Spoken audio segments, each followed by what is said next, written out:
ఆంధ్రప్రదేశ్ శాసనసభ బడ్జెట్ సమావేశాలు శనివారం ఉత్సాహంగా సాగాయి. సభ కార్యక్రమాల సందర్భంగా గౌరవ స్పీకర్ చింతకాయల అయ్యన్న పాత్రుడు సభ్యులను ఉద్దేశించి కీలక ప్రసంగం చేశారు. సభకు విచ్చేసిన ఎంపీలు సీఎం రమేష్, లావు శ్రీకృష్ణ దేవరాయలతో పాటు నేతలు తంగిరాల ప్రసాద్, బీటెక్ రవి, మల్లికార్జున రెడ్డిలకు ఆయన సభ తరఫున ప్రత్యేక ధన్యవాదాలు తెలిపారు. ముఖ్యమంత్రి, ఉప ముఖ్యమంత్రి సహా మేరకు పాఠశాల విద్యార్థులకు సభ కార్యక్రమాలను ప్రత్యక్షంగా వీక్షించే వినూత్న అవకాశాన్ని కల్పించామని స్పీకర్ వెల్లడించారు.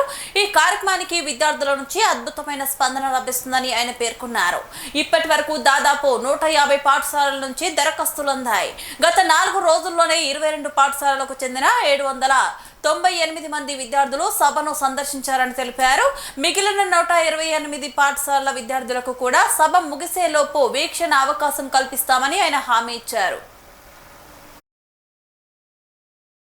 సభ ముగించే ముందు ముఖ్యమంత్రి గారు, డిప్యూటీ ముఖ్యమంత్రి గారు కూడా వినాలి సార్. మీ సలహా మేరకు ఒక కార్యక్రమం టేకప్ చేసాం.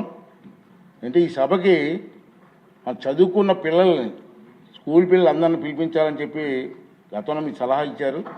దాని ప్రకారంగా మేము డిజైన్ చేసాం సార్. మన లోకేష్ గారు అంతా కూర్చొని డిజైన్ చేసాం. ఇప్పటికీ నాకు వచ్చిన అప్లికేషన్ కాల్ ఫర్ చేసాం అన్ని స్కూల్స్కి. ఎవరికైనా ఇంట్రెస్ట్ ఉంటే అప్లికేషన్ చేయమని. ఇప్పటికి మాకు సుమారు 150 స్కూల్స్ నుంచి మా పిల్లలు వస్తారని చెప్పి రిక్వెస్ట్ లెటర్స్ వచ్చాయి. మేము స్టార్ట్ చేసాం 11, 12, 13, 14 తారీఖు చూస్తే ఇప్పటికీ 22 స్కూల్స్ నుంచి వచ్చారు సార్. ఈ రోజుకి 798 మంది వచ్చారు సార్. 798 పిల్లలు వచ్చారు. రోజు వస్తున్నారు, కూర్చున్నారు. ఒక్కొక్క స్కూల్కి 20 half an hour minutes time ఇచ్చాం అందరికీ. ఇంకా మనకి రావాల్సింది 128 స్కూల్స్ నుంచి అప్లికేషన్స్ పెండింగ్ ఉన్నాయి సార్. ఈ సభ ముగించే లోపల వాళ్ళు కూడా పిలిపించి వాళ్ళు కూడా చూసే అవకాశం ఇస్తున్నాం సార్. నేను ఆ పిల్లలతో అయిపోయిన తర్వాత మాట్లాడుతున్నాను సార్. నేను మాట్లాడితే ఏంటంటే చాలా హ్యాపీ ఫీల్ అవుతున్నారు. మీరు చదువుకొని ఏం చేస్తారంటే ఇప్పుడు వరకు మాకు తెలియదు కానండి, ఈ సభ చూసిన తర్వాత మాకు కూడా సభలోకి రావాలన్న ఆలోచన ఇస్తారు. ఇది మంచి పరిణామం సార్, మంచి కార్యక్రమం. ఈ కార్యక్రమం మీ సలహా మేరకు చేస్తున్నాం, ఇది పూర్తి చేస్తామని చెప్పి మీ అందరికీ తెలియజేస్తున్నాను సార్.